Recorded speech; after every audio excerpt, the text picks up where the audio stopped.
Hello guys, welcome to my short video about sa CorelDRAW 2019.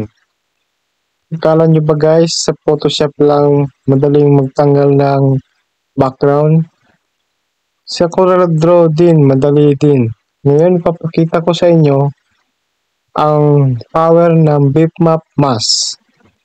So guys, yung CorelDRAW 2019 at ito yung bitmap RGB 170, etc. Yan guys. JPEG yan guys. Yan. Una, select mo yan. Then, punta ka sa bitmaps. Pinutin mo bitmap mask. Then, click ka dito sa arrow. Then, pinutin mo tong eyedropper. Then, pinutin mo to. Tapos sa tolerance, 40. Then, hide and set. Selected. Then, apply.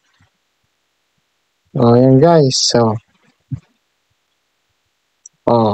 tanggal yung background niya. Easy lang. Hindi ka na magpipentol o magpa-power clip. Yan guys. Yan ang power ng bitmap mask.